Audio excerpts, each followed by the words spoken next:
Com a palavra, a senadora Vanessa Graziotin.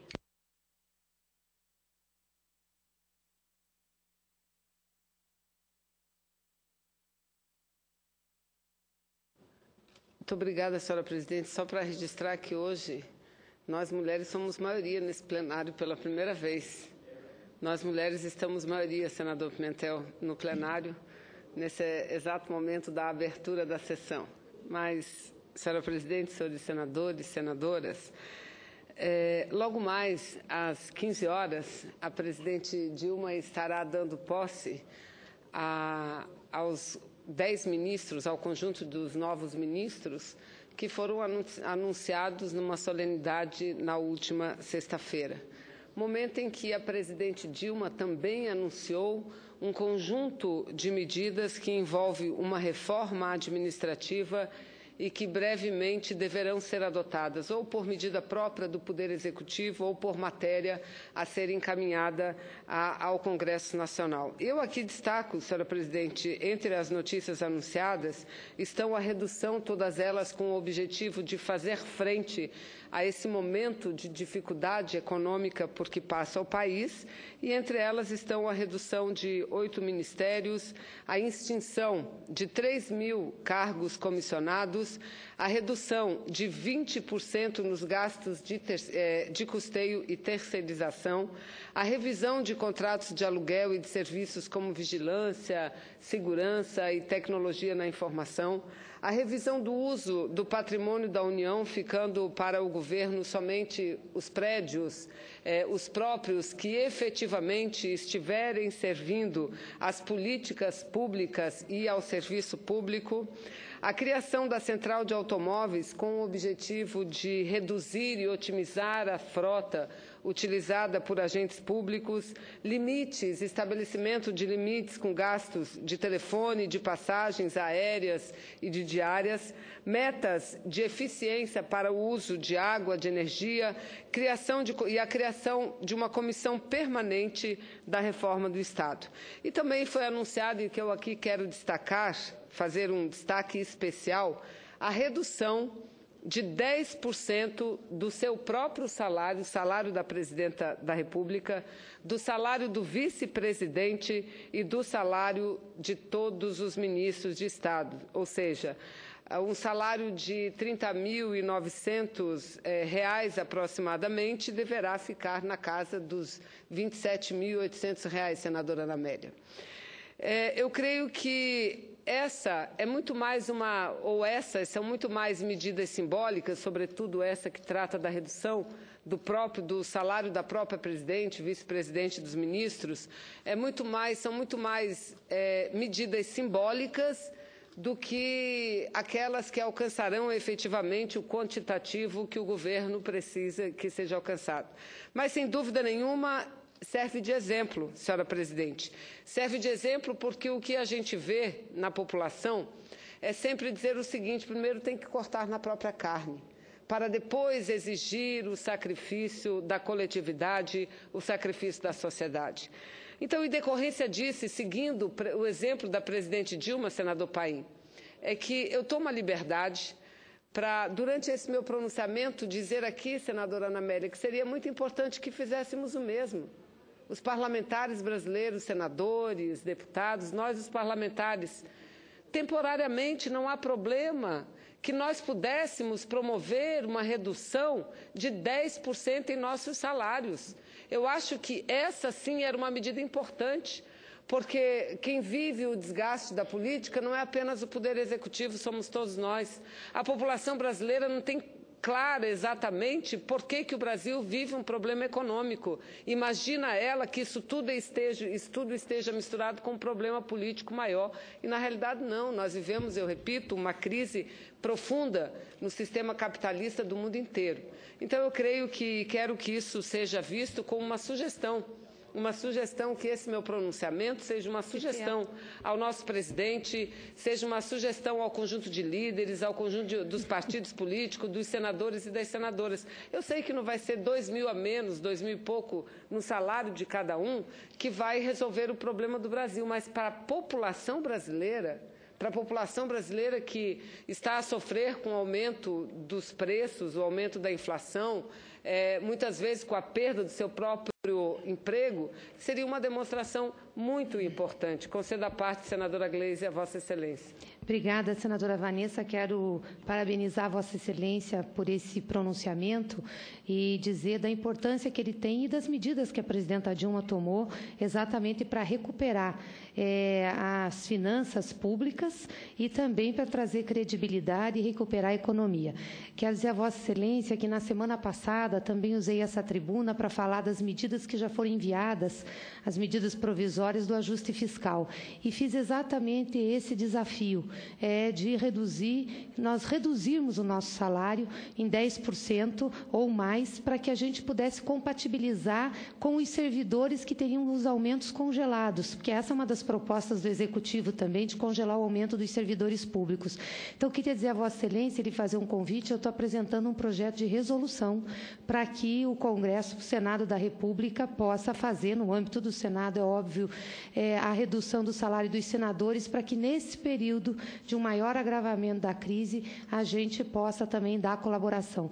Como disse Vossa Excelência, pode não significar muito do ponto de vista quantitativo, mas com certeza significa do ponto de vista simbólico. Então, gostaria muito de ter a assinatura de Vossa Excelência nesse projeto. Eu é que vou ficar muito feliz de ter a oportunidade de assinar com Vossa Excelência, porque, senadora, eu digo aqui que tomassem esse meu pronunciamento como uma sugestão, mas se Vossa Excelência apresenta um projeto, sem dúvida nenhuma, terá minha assinatura e sei da maioria dos nossos companheiros e companheiras, nossos colegas, porque acho que precisamos apontar com medidas que, de fato, contribuam para a superação do momento, mas medidas que nos aproximem da sociedade.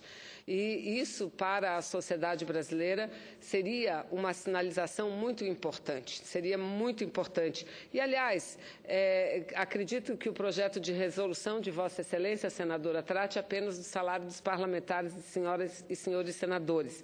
Mas poderíamos também apresentar o indicativo para que isso servisse para o conjunto daqueles que atuam no serviço público, para aqueles que recebem o teto, que, aliás, parece-me que já chegou a 33.676 no Poder Judiciário. Então, seria importante que mesmo os servidores públicos de carreira que já tivessem atingido o teto, ou os membros do Poder Judiciário, do Ministério Público, que seguisse esse exemplo também. Então, eu creio que a manifestação do conjunto do Senado Federal aceitando essa medida, e que Vossa Excelência já havia falado na última sexta-feira, seria algo fenomenal, e uma demonstração de que nós queremos que tudo o que seja cortado não seja cortado na carne daquele menos poderoso, daquele que é o que menos ganha e, infelizmente, muitas vezes são os que mais sofrem, mas que sejam cortados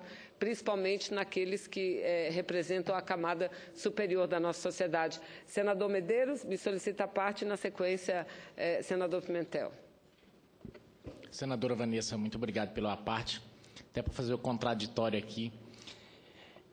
Senadora Vanessa, eu me lembro que fui certa vez na prefeitura, no município, e a prefeitura estava em grandes dificuldades financeiras. E quando eu cheguei, o gabinete do prefeito estava às escuras e ele disse que tinha cortado o cafezinho também. Mas, na verdade, quando a gente observar a administração dele, o problema não era a luz, a conta de luz, e nem o cafezinho.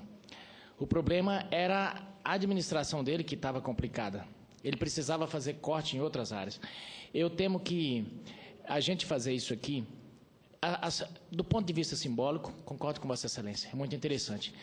Mas eu acho que a gente podia aproveitar a oportunidade para fazer uma reforma passar um simbolismo mais forte. Por exemplo, que tal fazermos um debate sobre a questão das emendas parlamentares? Seria um ótimo momento para a gente acabar com essa perniciosidade, que é, sim, um fator que a população não olha com bons olhos, porque ela serve de forma de manietar o legislativo em face do executivo. Outro fator também seria interessante, nesse momento, a gente, talvez não na questão salarial, mas pensarmos como legislativo, talvez passarmos a fazer um grande pacto nacional para que o Brasil possa, a partir desse momento, o Executivo ter total independência, mas total, para fazer o governo que quiser, e lá no final ser julgado. E de que forma isso? Cada parlamentar abdicando de indicar cargos. Porque esse sim, talvez seja o câncer que assola o país e manieta e traz relações perniciosas entre executivo e judiciário. Isso sim a sociedade abomina. Mas vale o debate colocado por Vossa Excelência aqui para a gente começarmos a pensar como a sociedade está vendo executivo e legislativo nesse momento. Muito obrigado. Eu agradeço a parte, antes de Vossa Excelência, apenas dizer que emendas parlamentares, senador, concordo, acho que o debate tem que ser bastante amplo, não envolvendo apenas atitudes do Poder Legislativo, mas de todos os poderes, que creio deveriam se juntar nesse esforço para promover economias nesse momento de tamanha dificuldade. Entretanto, no que diz respeito às emendas parlamentares, eu quero dizer que muitos dos municípios de nosso país recebem recursos federais somente através das emendas parlamentares. O que nós precisamos fazer é ter a certeza absoluta que todos os recursos da emenda ou das emendas cheguem à ponta e que sejam revertidos efetivamente ou em serviços ou em obras. Fizemos mudanças, senador, e aí vamos lembrar, metade das emendas parlamentares são emendas dirigidas à área de saúde, para contribuir no esforço para melhorar as condições de saúde da saúde pública em nosso país. O próprio Senado Federal, já há algum tempo, vem promovendo mudanças e medidas no sentido de fazer uma economia significativa. Vez ou outra, o presidente do Senado, senador Renan Calheiros, faz a prestação de contas, mostrando o quanto o Senado tem economizado em todos os setores. E isso é importante que se diga para registrar que nós já fazemos parte desse esforço. A minha sugestão, e que vai ao encontro do projeto que será apresentado e que faço questão de assinar pela senadora Gleisi, no tocante a nós próprios, individualmente, exercemos uma função pública e, por isso, somos remunerados, que nós, numa questão pessoal, individual de cada um de nós, que façamos também um sacrifício de aceitar uma diminuição de nossos salários. Salários esses, diga-se de passagem, que são aumentados, são majorados a cada 4 anos, né? São a cada 4 anos de uma legislatura para outra, o que já é uma norma significativa, diferente dos demais salários, que são aumentados todos os anos, corrigidos pela inflação e tendo um pouco do aumento real.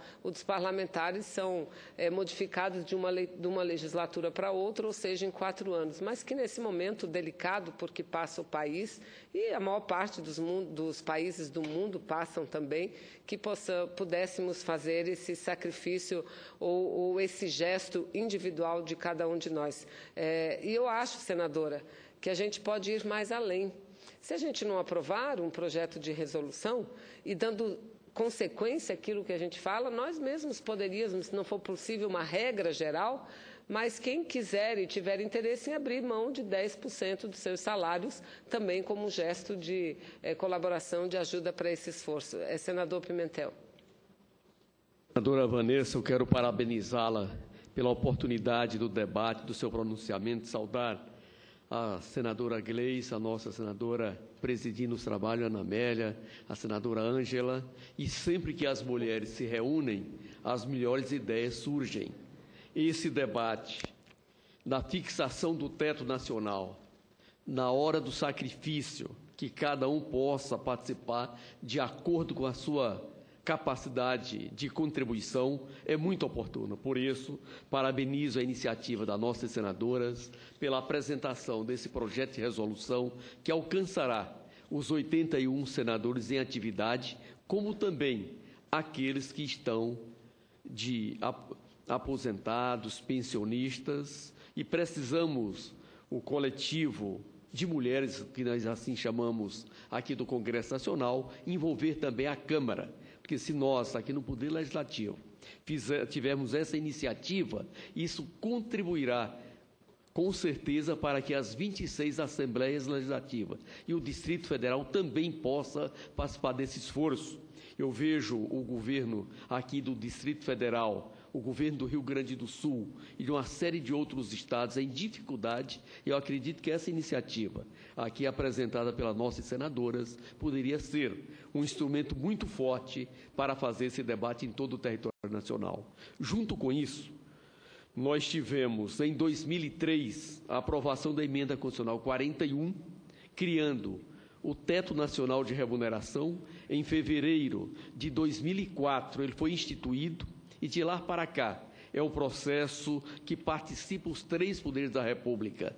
A iniciativa do projeto de lei é do Supremo Tribunal Federal, a sua aprovação pelo Congresso Nacional e a sanção pela Presidência da República. É verdade, esse teto hoje é de R$ 33.600 e o Executivo só praticava 30 mil. Mesmo assim, está reduzindo em 10%, reduzindo para 27 mil. O nosso é 33.600. 10% cairia para algo em torno aí de 29, um pouquinho mais, um pouquinho menos, e é muito importante e justo nesse momento. Quero aproveitar também para registrar que a presidenta Dilma encaminhou um projeto de lei definindo o que compõe essa verba indenizatória, essa verba remuneratória, e separando aquilo que é indenizatório. Eu tive a oportunidade, neste final de semana, receber uma delegação de servidores da Receita Federal do Brasil, mostrando que, através de mecanismos atravessados, vários estados estão praticando entre 50 e 55 mil reais o pagamento dos auditores fiscais estaduais em face de umas gratificações que foram feitas. Aqui mesmo a nossa senadora Gleice, ela teve o cuidado de fazer todo um estudo sobre essa matéria, e agora o Executivo encaminha esse projeto de lei que está na Câmara, exatamente para que esse teto remuneratório seja aplicado nos 3 poderes e que alcance o Pacto Federativo, os 5.570 municípios, os 26 estados, o Distrito Federal. É verdade que esse projeto de resolução é simbólico sobre o aspecto do seu montante, mas quando você analisa um país que é a 5ª população do planeta, que é a 7ª riqueza do mundo, nós temos muito a economizar com cada real que venhamos aqui reduzir nos custos do Estado Nacional. Por isso, parabéns pelo pronunciamento, e se permitirem que os homens senadores possam também subscrever, eu quero subscrever. Muito obrigado. Sem dúvida nenhuma, senador. Creio que, quando ela sugere que assine eu, que está sugerindo que, abrindo para que todos os parlamentares, senadoras e senadores que queiram assinar, não é, senadora Gleice, está aberto, seria muito importante. Mas, senador, incorporo o seu à parte ao meu pronunciamento e dizer que Vossa Excelência levanta uma questão que é fundamental também, que é o cumprimento. Nós avançamos muito na legislação estabelecendo um teto salarial para todos os servidores públicos de todos os níveis do país. E não é incomum, portanto, é muito comum e frequente lermos várias matérias que dizem que a prefeitura tal, o governo do estado tal, o órgão tal, a universidade tal, tem não sei quantos servidores que recebem para além do teto. Não sei quantos servidores. Lembrou bem, o teto hoje, ele é pago no judiciário, nem o Poder Legislativo e nem o Poder Executivo seguem ainda. O judiciário tem um valor maior. Exatamente. E nós não seguimos. Agora tem este outro problema que nós temos que atacar coletivamente. E eu acho que isso ajudaria muito ao conjunto desses servidores, é uma minoria, é bom que se registre, o fato dos parlamentares também tomarem a iniciativa e fazer seu gesto, que ele terá reflexo, como bem lembra Vossa Excelência, em todo o país, porque a remuneração de deputados estaduais, de vereadores, são remunerações conexas à remuneração do parlamentar federal. São remunerações conexas, como acontece também no Poder Judiciário. Então, eu creio que seria uma medida muito importante. Vossa Excelência cita o Estado do Rio Grande do Sul, alguns outros estados com problemas de economia, o Distrito Federal, mas o meu estado do Amazonas, senador Pimentel, o governador anunciou que vai aumentar em 6% o valor do ICMS. no meu estado do Amazonas, o que tem uma das folhas de pagamento mais enxutas. Eu ainda vou voltar a essa tribuna para falar especialmente sobre isso. Aumentar tributo significa aumentar o custo de vida das pessoas. Então, esse gesto eu considero fundamental. Não sei se o senador Paim solicita a parte para eu poder concluir. Eu serei muito rápido. Primeiro, cumprimentar a iniciativa e, ao mesmo tempo, dizer que nós teríamos que ir um pouco mais além, na minha avaliação particular. Por exemplo, a indicação dos cargos de confiança. São milhares e milhares e milhares. Por que a gente não pode fazer concurso? Por que dirigente de estatal tem que ganhar 20, 30 mil para ir lá uma vez por mês? Por que conselheiro, e nós sabemos de diversos, vão lá, às vezes, uma vez cada 6 meses, e ganham 20, 30 mil também? Essas coisas me parece que é proibido falar na casa. A economia seria muito, muito maior se caminhássemos por esse lado. Por que não concurso público? Para que os melhores profissionais estejam à disposição do interesse do povo brasileiro. Por que essas benditas indicações? Eu conheço parlamentar que indicou 200 pessoas. Não importa qual o governo, se é esse ou aquele. É isso, para mim, que nós temos que dar uma olhada com a profundidade devida nos governos, seja no município, no Estado, na União. Eu defendo a tese que não devia haver nenhuma indicação mais pessoal de político para nada, e que todos façam concurso público. Pronto, democraticamente. Os melhores quadros estarão nas melhores posições para defender os governos que nós elegemos. Esse seria um caminho, claro que tem que aprofundar, tem que debater, mas por que tantos cargos de confiança, desde o município aos governos do Estado e também na União? De salários que muitos estão no teto até, e que muitos não produzem nada, nós sabemos disso. Eu conheço conselheiros que são indicados politicamente só para marcar o ponto lá uma vez cada 6 meses.